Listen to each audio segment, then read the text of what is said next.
G'day crew and welcome to another episode. I'm out on the water again and plan A for this trip was to go out and do some deep dropping. A couple of days beforehand the weather looked really good for it. By the time I was going out the forecast had deteriorated a little bit, but it still looked like a chance. So I proceeded with the plan and had a plan B for a backup. Well, that's the Cleveland boat ramp over there. Getting away nice and early, just first light. Heading out for a deep drop if the conditions stay as forecast. And we'll see how that goes. There are a few blokes around here travelling way faster than I'm prepared to at this hour of the morning. I'll start to put on a bit of speed shortly. I can see the water ahead now. It's just still a bit hard to see crab pots and things that might be floating in there. I always enjoy sunrises and sunsets on the water. Something special about them, and this one that presented itself on the way out was no exception.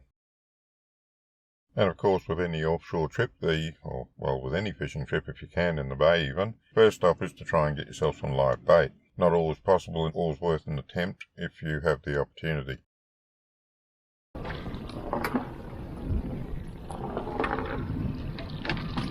What are you? Little bloody flathead, are you? Don't. Come on, I'll get you off if you just stay still for a minute. And go back to what you're doing. Leave my baits alone.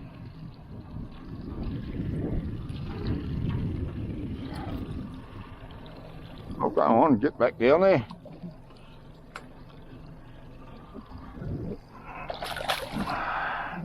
You're in a hurry to go down, are you?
What have you done doing your bucket?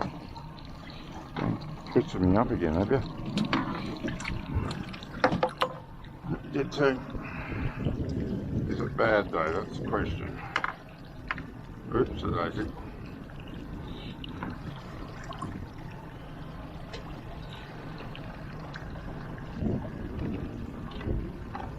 No, it's good.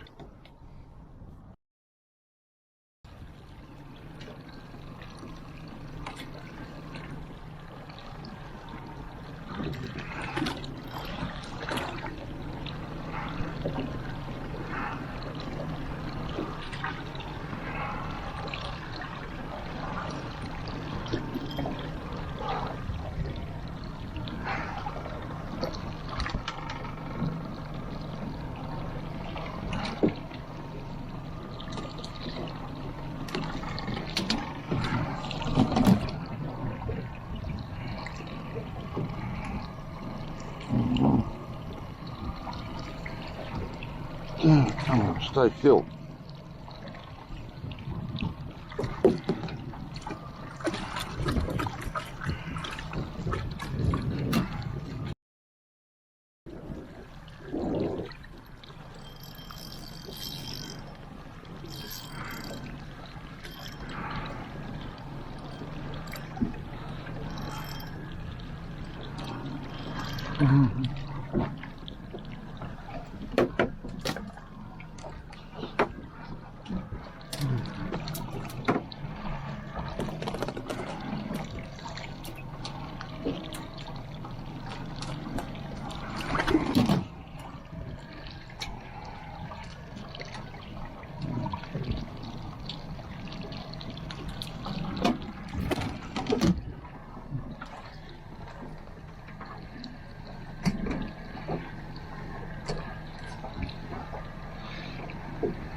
Oh, what dead.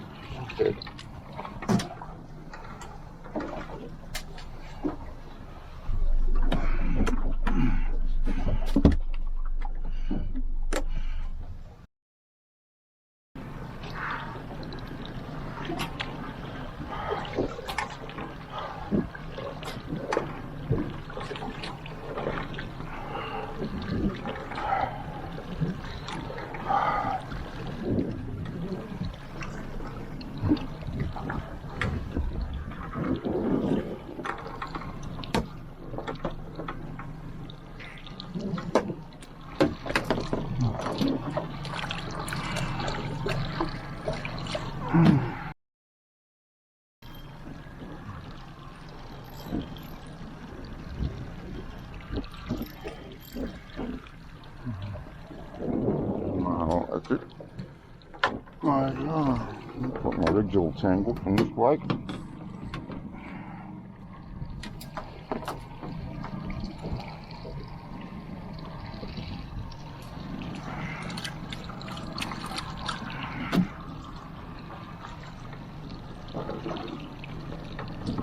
Look and see if I can get it untangled. And this is what happens occasionally, particularly when the bait fish are on the larger side, and even more so when you get multiple larger fish on. If you don't keep that tension on the line and have a heavy enough sinker on, they'll twist around and tangle your line up for you. The bait fish were particularly energetic this morning. It cost me 2 sabiki rigs to get the bait that I got. They just tangled it up beyond the point where it was worth trying to untangle it. And on this tangle I decided that I had enough bait for a reasonable day and called it quits.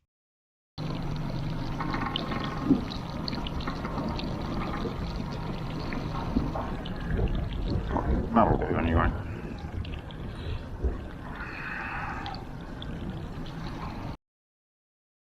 I'm just playing this section here from the sounder to show you what the bait schools look like. As you can see, the sounder's telling me there's some bigger fish amongst it, and I think there probably are some bigger fish amongst it, but I think it's sort of overestimating it because where it sees a really dense ball of bait, it's counting that as a big fish, perhaps. I do keep meaning to adjust that setting, but everything's so busy when I'm out on the boat by myself that it tends to get forgotten. If I don't get around to it soon, I'll just turn it off for a while until I have got time to sit there and adjust it properly. Just need to find a decent bait school and then sit there and adjust it till I get the image that I want and the sort of picking of the larger fish that I want. And one of the things I want to do is try and survey at least one area every time I go out so that I can put it up in a video and more importantly put it into fish tracks so that you can see the bathymetry of it in there. So this is the area that I surveyed this time. It doesn't take very long with the multi-beam sonar, and as you can see it's quite a nice compact little piece of reef. And I'm just throwing this segment in to show you how easy it is to set up a route on the Furuno. It's just a few touches and then you can follow the route. It guides you wherever you want to go. All you need to do is keep a lookout that you're not going to run into anything. Now, as always, when conditions are going to be not so good outside, it's when you're going past Boat Rock that you start to notice it. And it was no different today. As I was going past Boat Rock, it started to get a bit rougher. I expected that. But how rough it gets determines whether you carry on or not. Many's the time I've got to Boat Rock these days and decided that it's too rough to be bothered. When I was much younger, it didn't worry me. These days I like more comfort. So this time when I ran into the rougher water, I had to slow down a bit to stay comfortable. I had a bad back for many years now. And I looked at the time it was going to take me to get out there, which was the best part of 2 hours at that speed.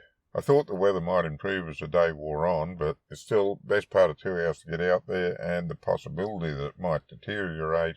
I decided to turn around and do plan B, or actually plan C, because I decided I'd fish that area that I just surveyed and hadn't fished for many, many years. I thought it'd be fun to sort of relive the old days and go back and try it again. So that's what I did. So all I needed to do that was to reverse the route that I'd made to go out there and then start following it from some point behind me. What could be easier than that?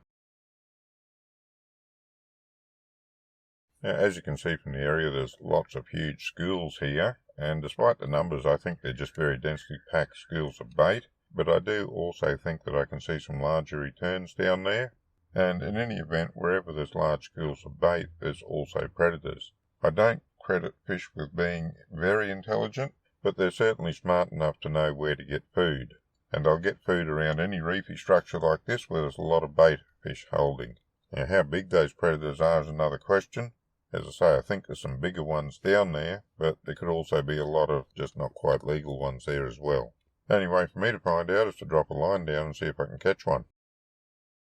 I'm just about to do a 3D flyover of the area that I surveyed, but I'll just orientate you first.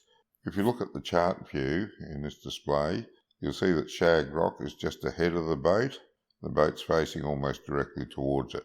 In the 3D view, the 3D viewer is orientated to look from the stern of the boat forward. So you'll see Shag Rock almost directly ahead of the boat, and behind the boat and a bit to the left is Flat Rock. Also, just directly behind the boat, not very far behind the boat, is Middle Reef. We're about halfway between Middle Reef and Shag Rock.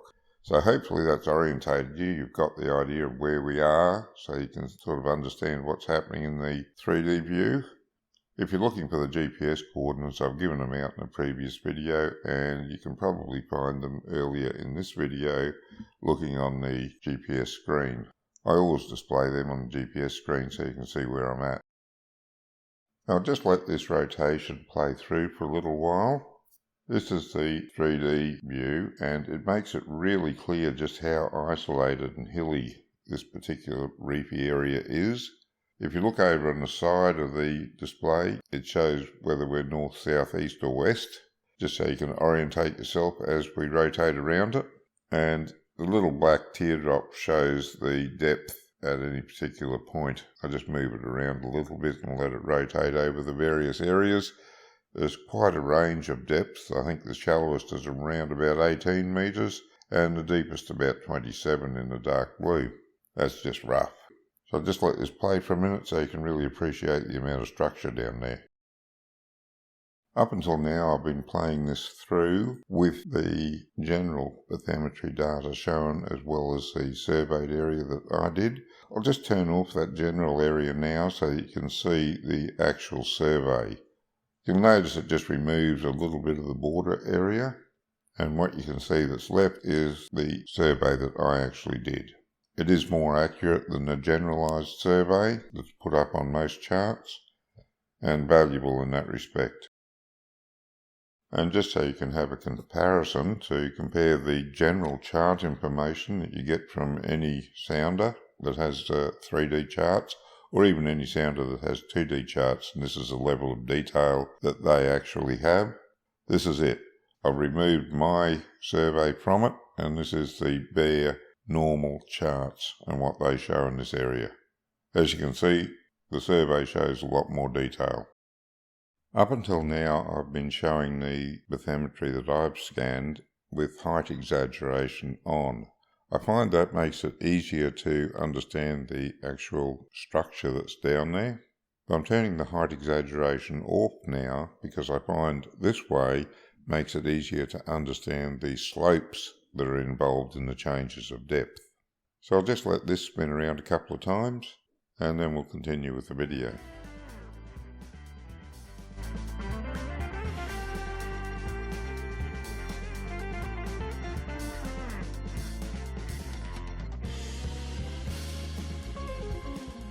I'll just turn off the AccuFish feature in this shot so that you can see the return itself. Now often that makes a lot more sense to me, but the AccuFish is novel and so far it's proven to be not real bad when I pulled up a fish that's close to the size it says is down there. So I've left it on, as much for the novelty effect as anything else, but turning it off occasionally does give you a clearer view of the returns that you're getting, and then the ability to assess that return old school style just by looking at the shape on the screen. Oh, something's had a good chew at it, but we didn't get him. Oh, put him down again.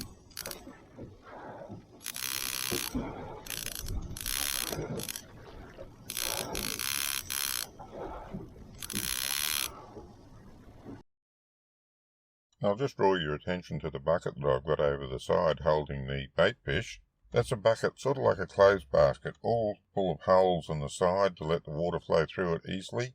And the idea there is you drop it in the water, it's got a lid on it to stop your bait getting out. Keeps your bait nice and alive and fresh without having to run your bait pump all the time. And as I've mentioned in other videos, with the amount of electronics that I've got on board, any amperage usage that I can save is worthwhile, particularly when I'm staying in one spot and fishing and not running the motor to charge the batteries or deploying the new solar, which on this first trip out with the new solar was a little bit cloudy most of the time to be bothered with it. As I often say, energy might be renewable, but it's not reliable. Well, I didn't do any good on that spot. I went through all my live bait and I couldn't get any of them past the small fish to let the big fish have a go at it. Either that or the big fish looked at it and decided they didn't want it. In any event, the little fish chewed it all up and I didn't catch anything. I did have big hooks on. Maybe a smaller hook would have helped get something. But really, if the fish is big enough to attack that bait, it should be big enough to take the hooks that I was using. If it wasn't, then I really didn't want to catch it anyway. So it was on to the next plan.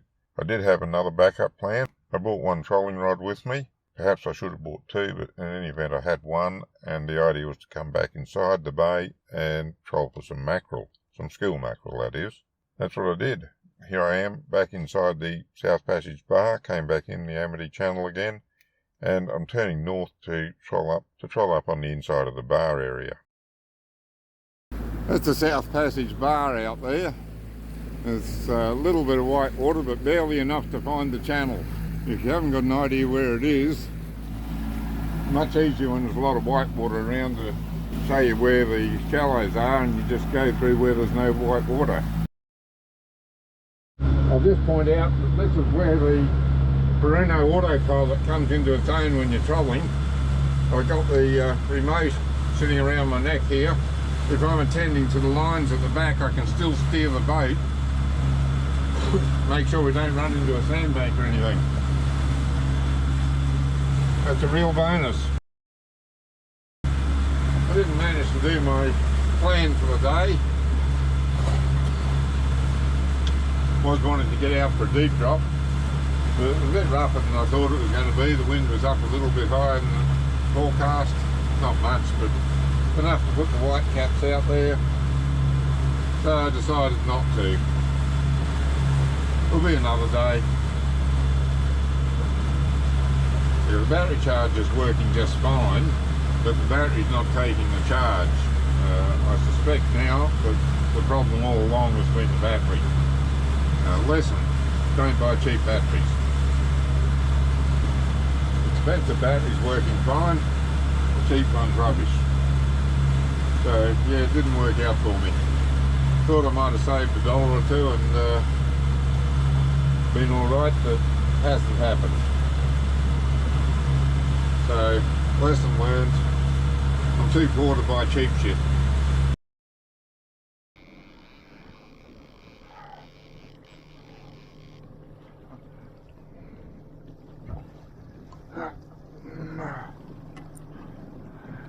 Come on, you beauty. What do we got? Oh, nice one. Whoa, just got him in too.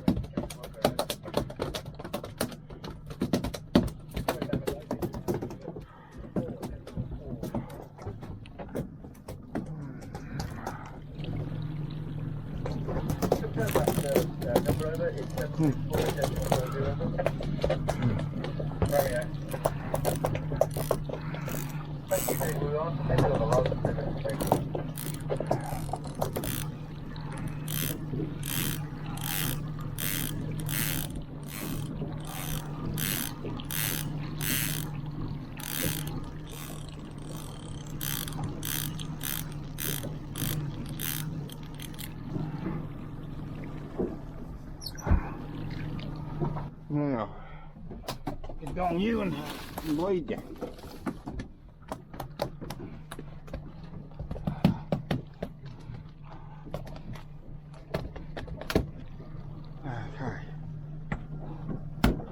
Okay, that's fixed you.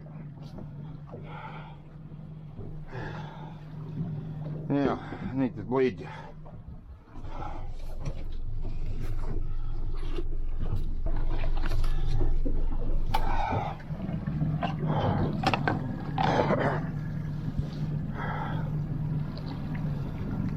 Thought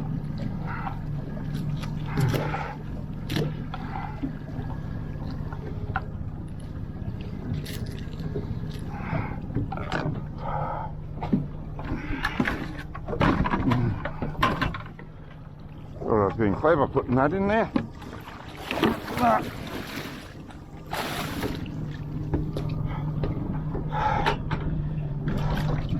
There we go. Sit there for a bit and bleed.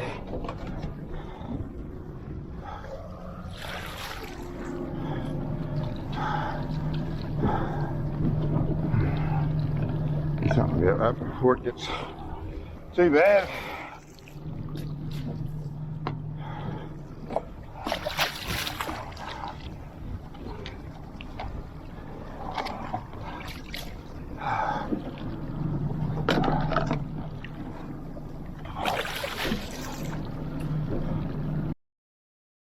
I'll just throw the track up from Fish Tracks now so you can see where I went.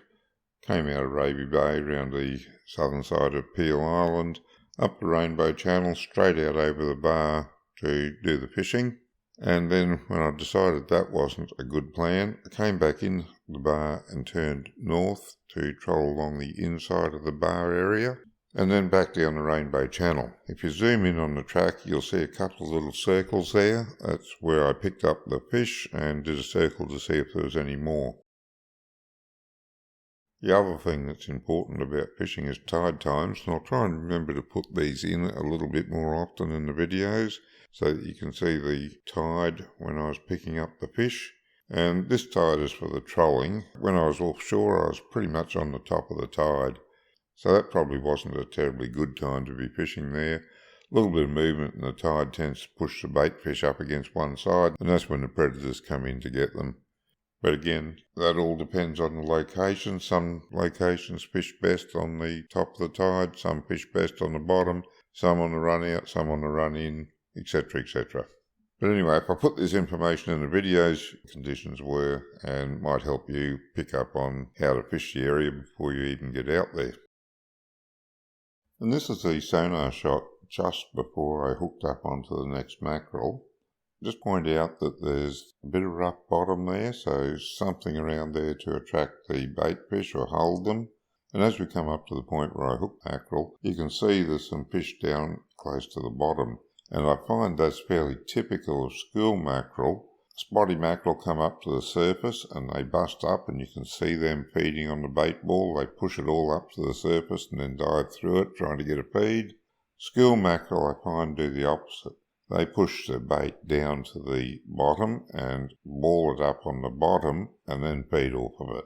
Just two different techniques for getting the same bait. But this to me looks like school mackerel. And as I said, we're about to hook up on one. Damn, I had one, he got off.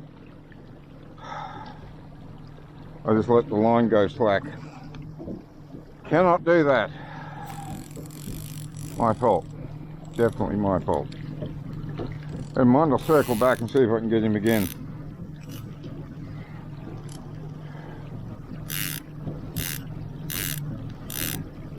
That was a bit confusing because he didn't pop the trolling board.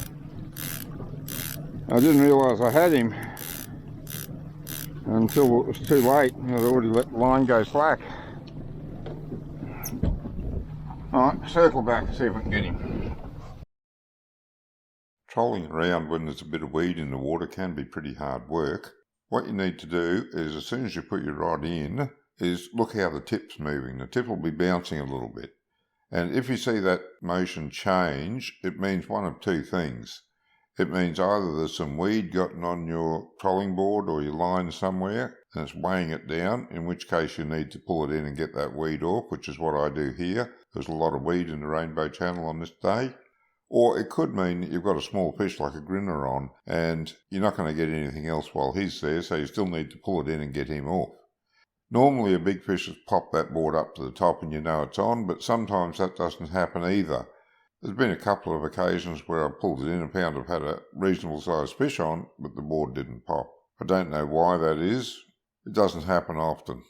But anyway, if you're new to this, keep an eye on the tip of your rod. Notice how it moves when you first put it in, and then if that changes, pull it in and check it. Otherwise you're going to be trolling around and you won't get anything. And this is another shot from the sonar just before I hooked up on a mackerel.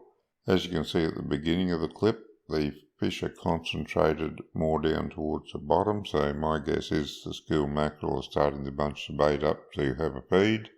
As we progress through the clip and we move away from that area a bit, you can see that the fish are more spread out through the water column. I think there's some larger fish out there in the water column as opposed to those ones that are down along the bottom. That's just based on the appearance of the return. I had AccuFish off at this time.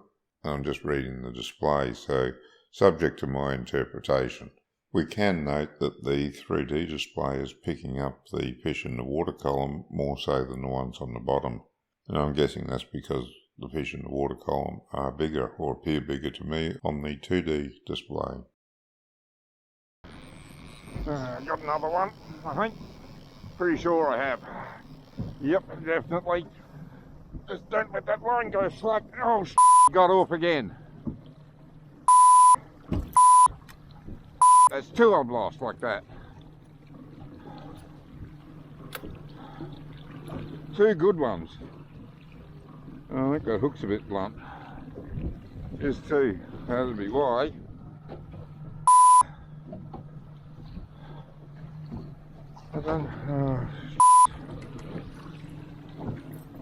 Alright, I'll stick it out again because I did get one on it, and I'll go and see if I can find something to sharpen that hook. Should have a stain on board somewhere.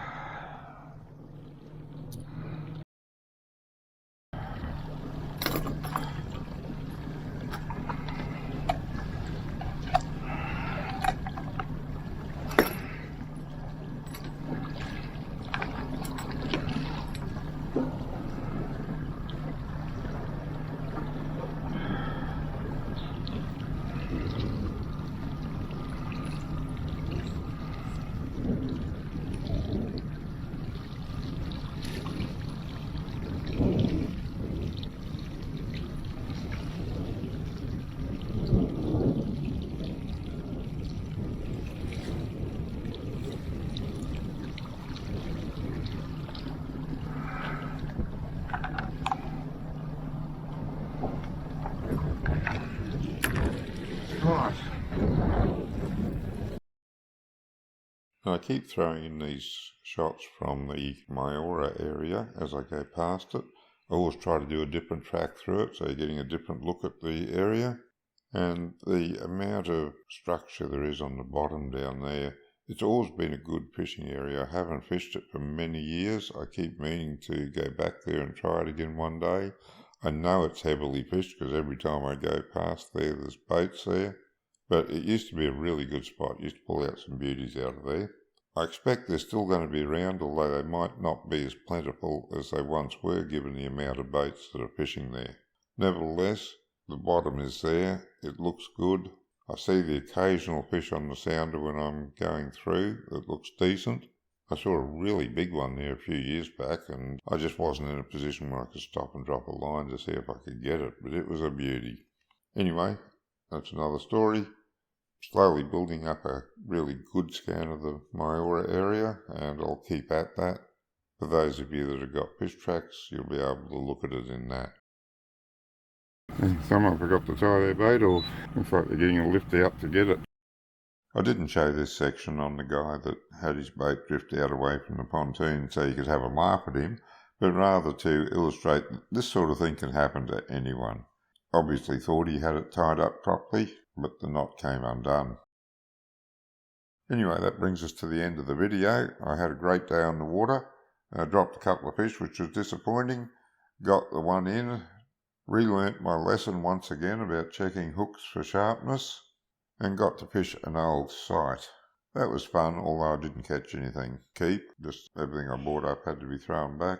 But there was plenty of bites, so it kept my interest while I was there. Weather permitting, next time if I get out and do some trolling, I'll do a video on some of the finer points of setting up for trolling. Don't know if that's going to come off, depends on the weather, whether the fish are around, etc, etc. See how it goes. Until then, good fishing.